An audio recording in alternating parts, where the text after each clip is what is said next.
Halo, assalamualaikum warahmatullahi wabarakatuh. Selamat datang di channel YouTube saya, Nini Damai. Nah, pada video kali ini saya akan melanjutkan membahas soal-soal SKD TWK HOTS. Yang kali ini kisi-kisinya tentang integritas. Nah, sebelum kita akan masuk ke pembahasan soalnya, silahkan klik tombol subscribe-nya.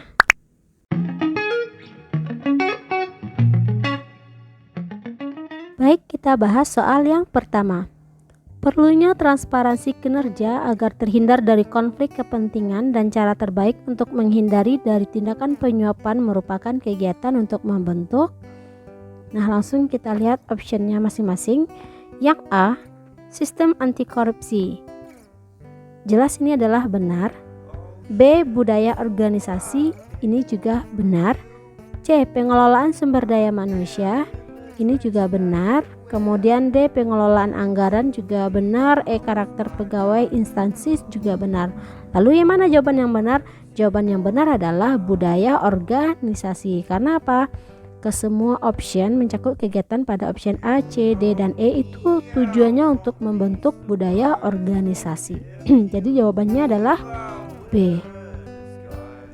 Nah, teman-teman, kita lanjut ke soal yang kedua. Indonesia merupakan negara dengan corak masyarakat yang heterogen disebabkan sifatnya yang majemuk. Kemajemukan tersebut terlihat dalam bidang agama, suku, kebudayaan, dan bahasa.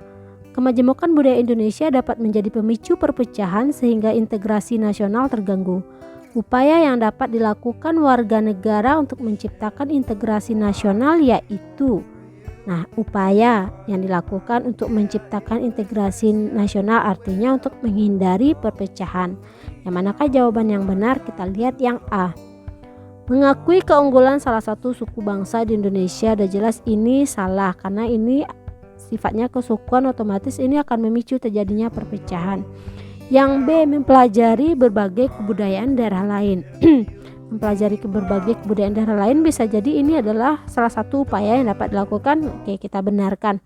Yang C, melarang penggunaan bahasa daerah dalam aktivitas sehari-hari. Loh, gak bisa, karena bagaimanapun setiap daerah mempunyai bahasa daerah sendiri, setiap putra daerah juga menggunakan bahasa daerah sendiri. Gak mungkin dilarang penggunanya, ini akan menyebabkan pemicu perpecahan. Jadi ini salah. Yang D, mengakui satu agama sebagai agama yang wajib dianut warga negara. Udah jelas ini sangat memicu perpecahan, sangat bertolak belakang dengan Pancasila. Indonesia adalah negara yang mengakui adanya ketuhanan yang Maha Esa. Yang E, menghapus kebudayaan yang ada dan membentuk kebudayaan yang baru. Jelas ini adalah salah. Jadi jawabannya adalah B. Oke, kita lanjut ke soal yang ketiga. Bila ditinjau dari pengertian integritas, maka dapat disimpulkan 3 kunci pokok dari integritas. Salah satu kunci tersebut adalah perilaku yang menunjukkan tidak adanya kesenjangan antara perkataan dan perbuatan yang disebut dengan. Nah, kita lihat 3 kunci pokok integritas. 1, kejujuran. 2, konsisten. 3, komitmen. Dia mengatakan tidak adanya kesenjangan antara perkataan dan perbuatan. Itu adalah sebuah kejujuran. Kalau komitmen itu adalah janji atau tekad. Kalau konsisten itu adalah tetap tidak berubah-ubah. Dia 3 kunci pokok, tetap yang 3 itu aja kita bahas: komitmen, konsisten, dan kejujuran. Kejujuran adalah tidak adanya kesenjangan antara perkataan dan perbuatan. Oke, teman-teman paham ya sampai di sini? Kita akan lanjut bahas soal yang keempat.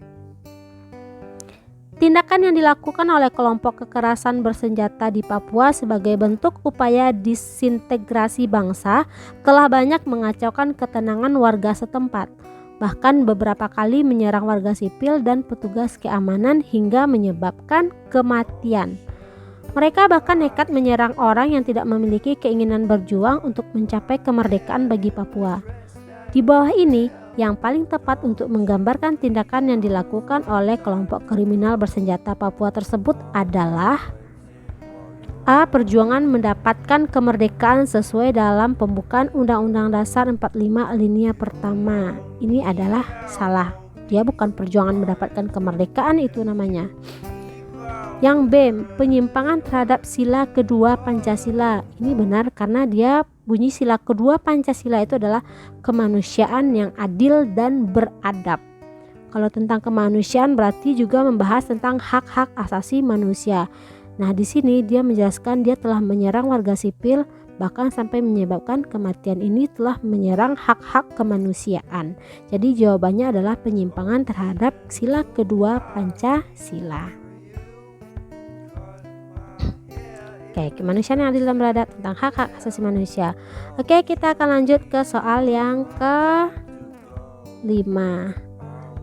Salah satu penghambat integrasi nasional adalah adanya suku bangsa yang menilai budayanya sendiri, sehingga kebudayaan lain terlihat buruk. Paham ini disebut dengan tentang kesukuan. Tentang kesukuan bangsa yang menilai budayanya sendiri lebih baik sehingga dia melihat budaya lain itu jelek. Nah, paham ini disebut dengan A. Primordialisme. Primordialisme adalah perasaan kesukuan yang berlebihan. Udah ketahuan ya jawabannya. B. Chauvinisme, cinta tanah air secara berlebihan atau fanatik ekstrim. C. Pragmatisme, sifat terlalu berpikir praktis, sempit dan instan. D. Non-integralistik, tidak mau menyatukan kebudayaan yang beraneka ragam.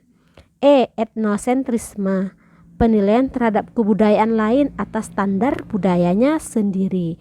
Jadi lebih tepatnya adalah paham yang menyatakan suku bangsanya menilai budayanya sendiri sehingga kebudayaan lain terlihat buruk. Oke, kita ragu ya antara A sama E. Tapi kalau kita lihat lagi pertanyaannya, yang menilai budayanya sendiri sehingga kebudayaan lain terlihat buruk.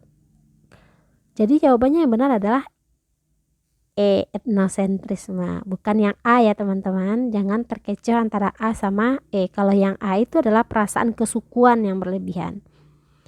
Baik teman-teman, kita akan membahas soal yang ke-6. Integritas nasional sangat penting dalam memperkuat persatuan dan kesatuan bangsa. Faktor yang mempengaruhi integrasi bisa berasal dari luar negeri seperti adanya pasar bebas.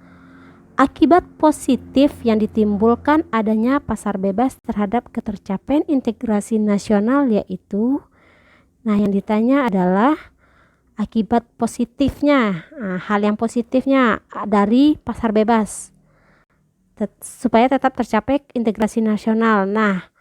A. Hubungan rakyat dan pemerintah renggang karena menerapkan kebijakan pasar bebas. Ini bukan akibat positif, berarti kita salahkan. B. Pemerintah harus mengeluarkan dana besar untuk menyubsidi usaha kecil menengah. Harus mengeluarkan dana besar berarti kan hal yang negatif, jadinya adalah hal yang menurun, berarti kan harusnya kan sesuatu itu lebih maju atau lebih positif. Jadi ini juga salah. Yang C. Pemerintah dan rakyat saling berkoordinasi menghasilkan produk berkualitas tinggi. Ini salah satu akibat positif adanya pasar bebas sehingga memacu kreativitas dari rakyat untuk saling berkoordinasi dengan pemerintah untuk menghasilkan produk berkualitas tinggi. Artinya apa? Dengan adanya produk yang berkualitas tinggi yang diciptakan oleh rakyat kita, oleh para pengusaha di dalam negeri, sehingga kita tetap memilih barang luar di dalam negeri, walaupun di luar negeri tetap kita impor. Adanya pasar bebas dari barang-barang dari luar tetap masuk, kita tetap menggunakan produk di dalam negeri karena kualitasnya tetap tinggi. Yang D, produk-produk dalam negeri kalah bersaing dengan produk luar negeri, bukan. Ini hal yang negatif. E, banyak barang dari luar negeri beredar di pasar Indonesia. Ini juga hal yang negatif. Oke, selanjutnya kita akan bahas soal yang ke-7.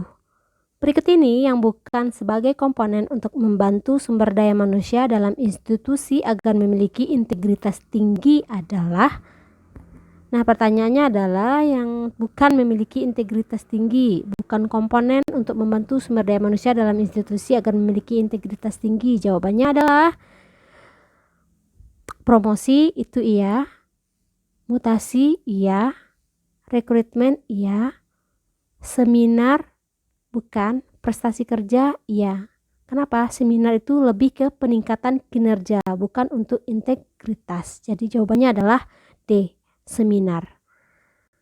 Selanjutnya soal yang ke-8. Nilai utama integritas yang harus dimiliki oleh seorang ASN sebagai pelayan publik adalah A. Kedisiplinan, B. Rasa tanggung jawab, C. Rela berkorban, D. Kepedulian, dan E. Kejujuran. Seingat saya tadi kita sudah membahas 3 kunci nilai utama integritas. Nah, 3 kunci pokok integritas. Yang pertama kejujuran. Kejujurannya itu adalah seimbang antara ucapan dengan perbuatan. Kemudian konsisten dan komitmen. Nah, di antara option A, B, C, D, dan E ada 1 E, kejujuran, yaitu kunci pertama dari pokok integritas. Jadi langsung kita jawab E. Nah, ingat ya teman-teman, 3 kunci pokok integritas ini adalah kejujuran, konsisten, dan komitmen. Nah, sekian dulu pembahasan soal dari saya. Silakan teman-teman lihat pembahasan video yang sebelumnya, yaitu tentang bela negara, nasionalisme, dan pilar bangsa. Sekian dari saya, jangan lupa di subscribe ya. Assalamualaikum warahmatullahi wabarakatuh.